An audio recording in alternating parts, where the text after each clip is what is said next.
Today is the 8th of February 2017. My name is Laura Ritchie-Roberts, and this interview is with Dr. Francis Wood for the British-Chinese Armed Forces Heritage Project, collaborated with Ming I London Institute and the Regent's University London. So, welcome, Francis Wood. Thank you very much for taking part in this interview. So just to start the interview, do you mind, just for the record, saying your full name and sort of what capacity you're here for the project? Yeah, my name's Francis Wood. I used to be in charge of the Chinese collections in the British Library, and I've written, I suppose, fairly extensively on Chinese history. And I'm here particularly because one of the last things I wrote is a book called Betrayed Ally about China in the First World War. Okay. So as you just mentioned, so you're most well known for your work on the Dunhuang project. So I'm just kind of wondering what segued your interest over to the Chinese Labour Corps. I think, well, the Dunhuang material is the most important collection in the British Library, but there are also other fascinating aspects to working in the British Library or working in a Chinese section anywhere. I think the only connection I remember having really with Chinese Labour Corps in work in the library was one time when a bundle of letters were brought in, which had obviously been written by Chinese somewhere in France, and our attempts to translate them, which were incredibly complicated because they were written in a very sort of 19th century, rather formal style. But generally, I think through working in the library, I'm just interested in every single aspect of Chinese history, and most recently it has been China and the First World War. Okay, and see, having an interest is one thing, but what motivated you and your co-author to decide to write the book? What was the sort of real prompt? I'd been asked by Penguin China to write a tiny little book about China and the First World War. Well, it was one part of a series. They did a series of little books, and I wrote about diplomacy at that time.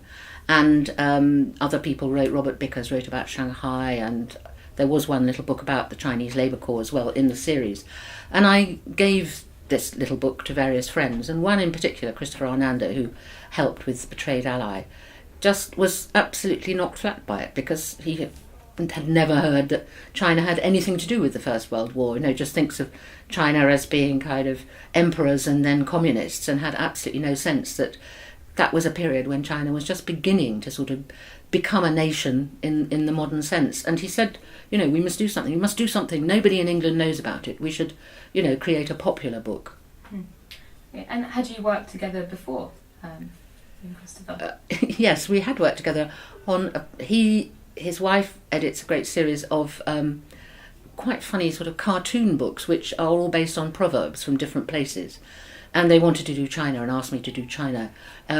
I hated that because I hate proverbs. They really annoy me.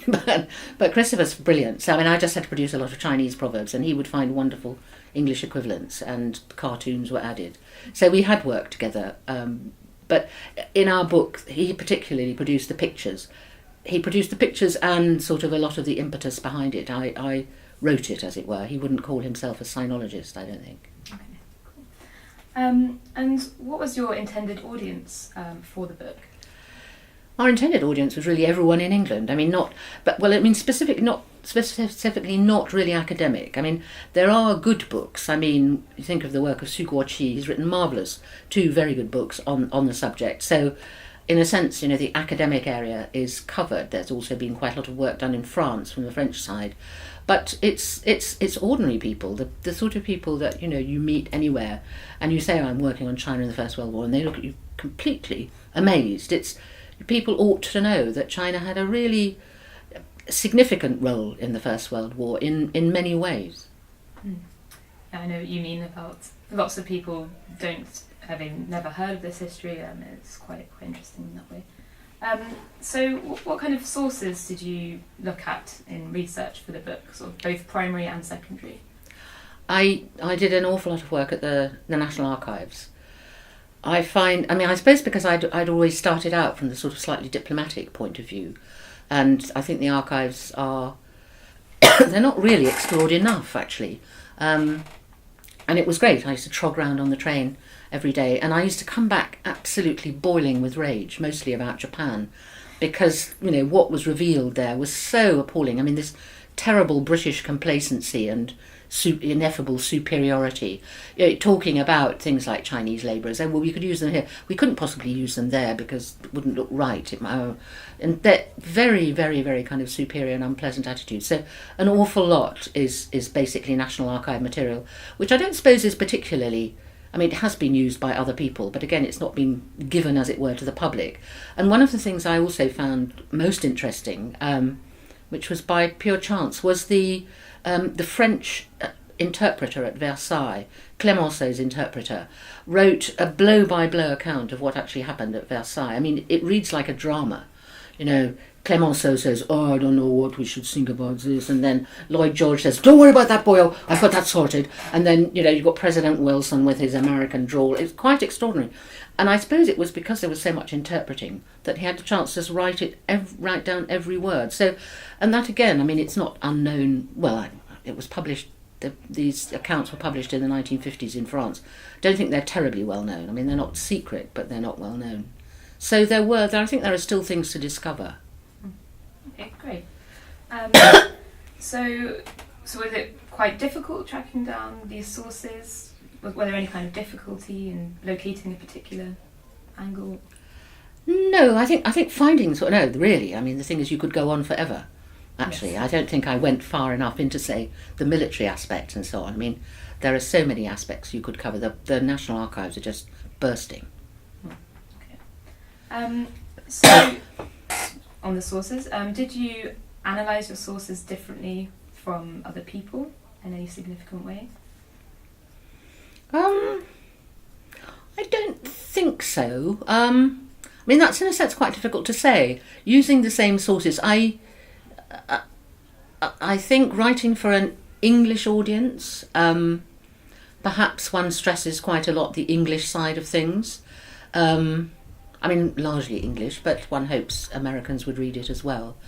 I don't think that we had any particular kind of new analysis, but I hope that we have presented a kind of fuller picture than has been had before.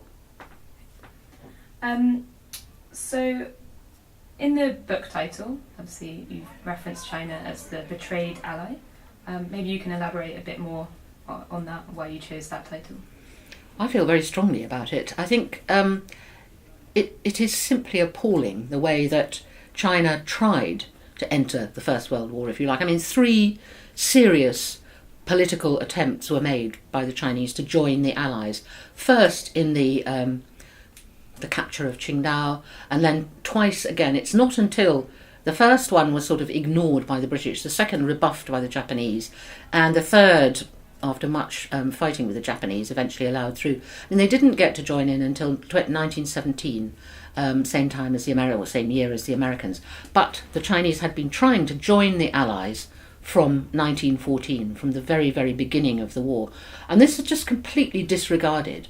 And then you have the fact of the coolie labourers, the CLC, the Chinese Labour Corps, being actually crucial. I mean, both Lloyd George and Churchill were incredibly worried very early on in the war that we were going to simply lose because of a lack of manpower.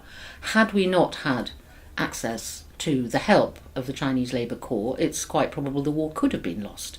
And this is just brushed aside. Awful people like Balfour at Versailles saying, well, I don't remember them doing anything, they didn't lift a finger, etc. I mean, it's terrible, terrible untruths. China was trying very hard from the very beginning to join the Allies. Great. So you mentioned let's go back a bit. What would you characterise the European activity in pre-war China? I think words like imperialist and so on are what spring to mind. I mean, it's quite extraordinary when you think that at that stage, still, European powers were keen on the carve-up of China. It gets a little complicated just before the First World War because you've got Japan coming in as a new imperial power, if you like, in the area. That and so the Japanese keep wanting to build railways across what the British consider to be British territory on the Yangtze Delta. I mean, the British think that's British, the French are a bit further south, the Germans have got Shandong, and the Japanese want to get this, that and the other and finally take Shandong. The Americans, whilst always claiming that they're, only really interested in trade and so on, are as keen really on the aspect of controlling China politically. So, no, it's absolutely appalling. I mean, Europe wants to control China without having to spend too much money on it, but basically too also making economic loans that the Chinese can't repay. So you're holding China to ransom economically at the same time as carving her up physically. So, it's not a very glorious moment in European history. So you mentioned the loans. Obviously, the Boxer indemnity was sort of a large sum of money that was needing to be repaid. So maybe you can elaborate a bit on the reasons why China offered this CLC to the Allied powers.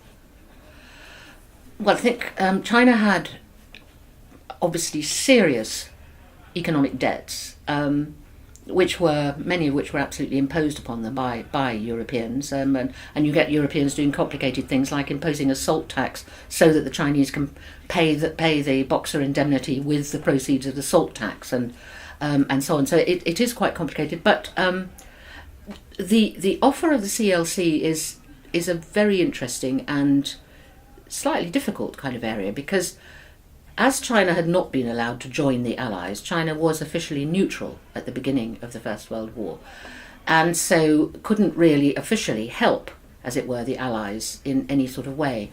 But there was a tradition of Chinese going abroad to work in things like the South African gold mines and so on, and money comes back through remittances from these. They were called coolie labourers. I mean, it's China hiring out its own labour and therefore gaining a certain sort of financial reward from the people, the nations who employ the coolies. So they offer Chinese labour. And I think this is one of the things that is very crucial in how we look at the Chinese Labour Corps today and how the Chinese look at the Chinese Labour Corps, because it was actually a financial negotiation.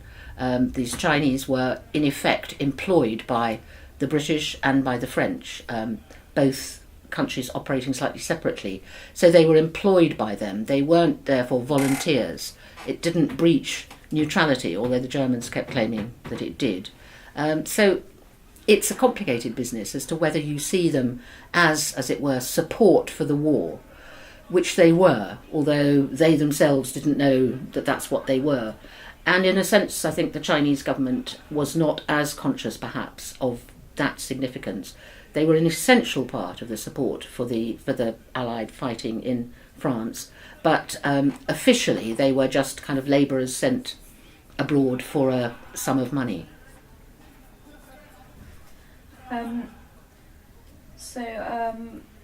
What kind of tasks would this Labour Corps have been involved with on a day-to-day basis? There are two groups. It's interesting, the French used Chinese workers as substitutes for French workers in factories. So the Chinese who were employed through the French went all over France. I mean, if you look at a map, they're scattered absolutely all over in many factories, all sorts of factories, from silk mills to paper factories to salt mills, all sorts of things. A terribly broad series of different kind of factory works that were basically, they were substituting therefore for Frenchmen who could be sent to the front. The British, on the other hand, employed them in a slightly sort of dodgy area in that they weren't fighting, but they were quite close to the front line.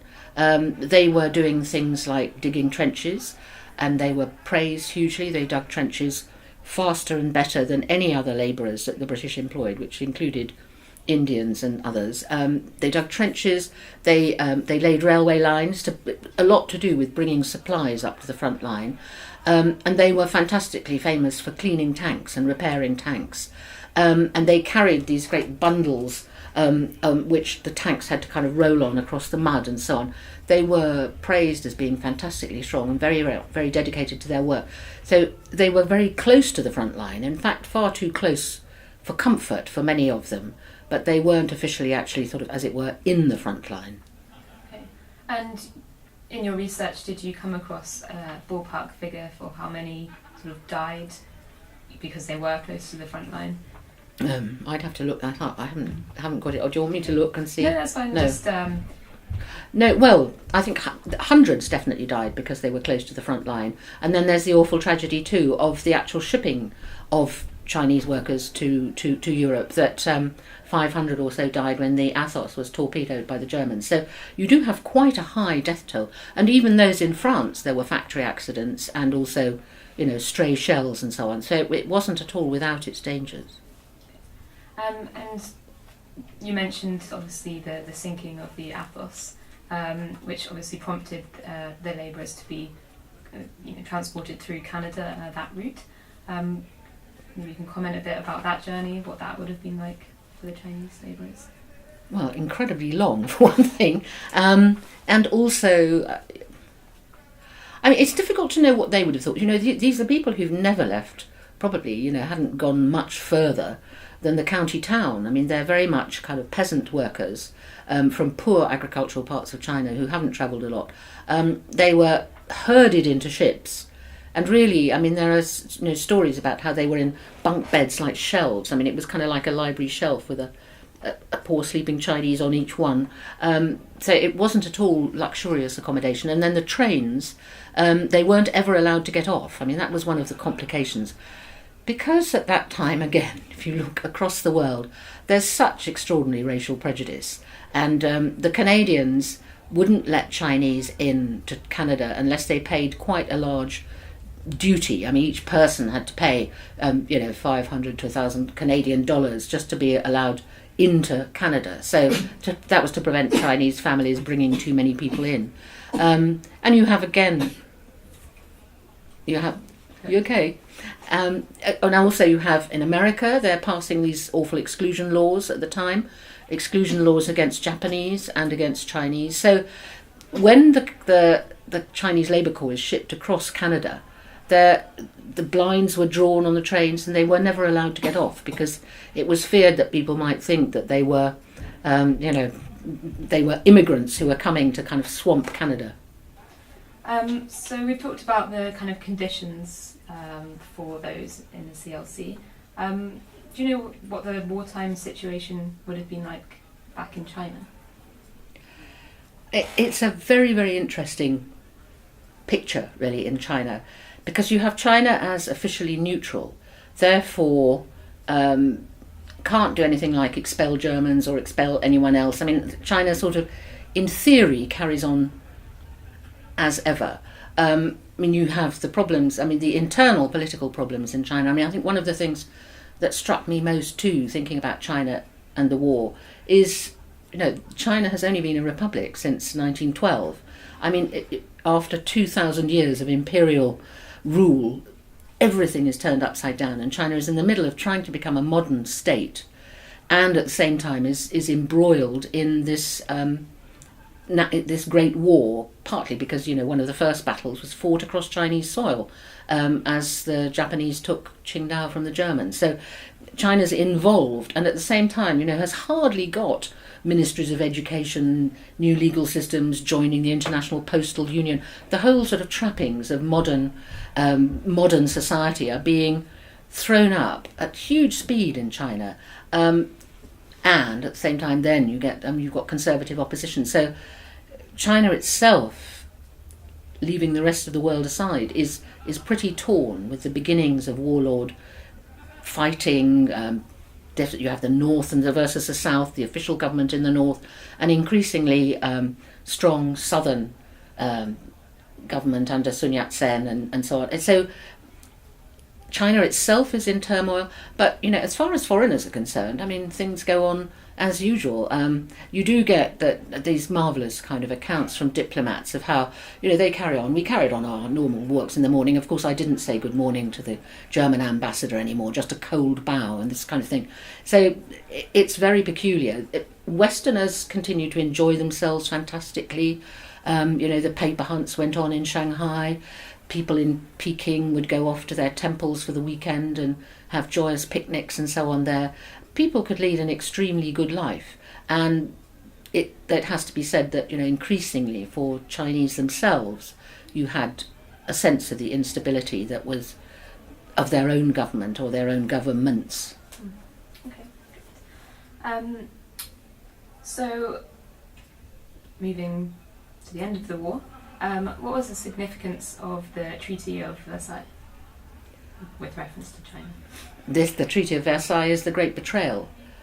And it's, I don't know, I think at my age I should not be naive about diplomacy and so on, but it is absolutely horrifying how the West behaves to China at the end of the war, and how they cave in to Japan absolutely all the way through. Now, the reason, of course, they cave in to Japan is the result of secret treaties. You have, on the one hand, you have people like Lloyd George and the French government desperate to get Chinese workers over to help, but they are also desperate for the Japanese to provide them with ships and ammunition and guns and so on. They keep asking the Japanese for ships. Incidentally, it can be pointed out the Japanese practically never come through with anything. Although Japan is officially an ally, her actual help is almost nil. So the Japanese come out of this war fantastically well. The Chinese come out having sent brave people tens of thousands of miles away to help with the war effort. And yet, at Versailles, the European nations say, well, we can't not, we signed a treaty. Therefore, we said to Japan, if you give us some ships, then you can have Qingdao. You can have Shandong at the end of the war. And so we've just got to let them have it. They were breaking treaties all over the place. They broke the treaty with Italy, which said you can have most of Yugoslavia after the war. They say, no, we can't possibly do that. So, it's a horrible period of really unpleasant diplomatic betrayal, hypocrisy, half-truths. You've got nasty things like Lloyd George being kind of held slightly in thrall by the Australians, who want this, that and the other, and the Australians are very keen on a white Australia. You've got racism kind of interfering with decisions that are made. And basically, the West and Europe and America cave into Japan completely and take no notice of any of the things that the Chinese asked for and had hoped to get through their contribution. And so, how about the May the 4th movement of 1919? I suppose that in terms of Chinese history, that's a hopeful and positive moment, and it's fired by the horrors of the Versailles Treaty, the dreadful news that Japan had got Shandong. But in terms of sort of modern Chinese history, this is a time when intellectuals, educated people, young people come together and start thinking about a new China and start really thinking about, you've had the sort of fumbling towards a republic, you've got political division, but this is a literary explosion, an explosion of information. Think of all the journals and things that get published after May the 4th. It's a time when intellectuals want to really convey ideas about new China. It's really very positive. So, do you think that the Chinese war effort is understated, and sort of what extent? I think it's hugely understated. I think it's largely ignored. There is the beginning. It's very nice now of interest in the Chinese Labour Corps on a kind of broader base. Beyond the academic sphere, that you've got Steve Lau wanting to kind of commemorate them here, and you've got this project too. The search for descendants of the CLC Labour Corps. So those things I think are very good. But I do think too that it's worth taking in the slightly wider picture of China's diplomatic and political attempts to join the war and become an ally. That it isn't just the Chinese Labour Corps, it is slightly bigger than that. It's China as it were, entering the League of Nations, becoming an international power. I've got a broad question, but how do you think this period of history fits into a more global period of history? Well, I think it's, for China, I hope that, I don't know that exactly really how the Chinese view it quite yet. I mean, I think in a sense they're still slightly uncertain about the Chinese Labour Corps because of the fact that it is, it's as it were tainted by the idea of coolie labour, that this was a kind of, an old-fashioned way of selling your fellow citizens' labour, as it were, to others. So that I think there's a kind of slight embarrassment about that, whereas I think they should actually just say, well, this was fantastic, these were so important, and this was the only way you could do it. It was because China was neutral, it had to be done that way. And I think that China should take a greater pride in the contribution, that, as I say, the First World War would probably have been lost to the Allies had we not had the Chinese Labour Corps. So there should be a greater pride in that. It's a kind of, turning point. It's very different from the Opium Wars. This is a moment when China starts really to become a modern nation. I mean, you think too, some of the diplomats at Versailles, the Chinese diplomats at Versailles, they were terrific. I mean, Wellington Koo's an absolutely beautiful orator, astounded everyone he met. So it's China entering the world stage, and it's something that I think China should celebrate more and be more proud of, and we should also acknowledge that we were hugely indebted to China in the First World War. I think that's it. Is there anything else that you'd like to add that you think hasn't been covered that you want to highlight particularly? Not really particularly, no. I think it's mainly, the whole idea has always been to try and to get the story out to a wider public. And something like this project is hopefully going to do the same sort of thing, that people need to know, not just Chinese people. It's part of our history. Terribly depressing when the beginning of all the celebrations of the First World War, the anniversary, 100 years, not a sausage about China. It's all, you'd think that the war was absolutely confined to Europe, and yet, as I say, one of the first battles of the First World War was fought across Chinese soil. Great. Okay, well, thank you very much. You're very welcome. This is the end of the interview.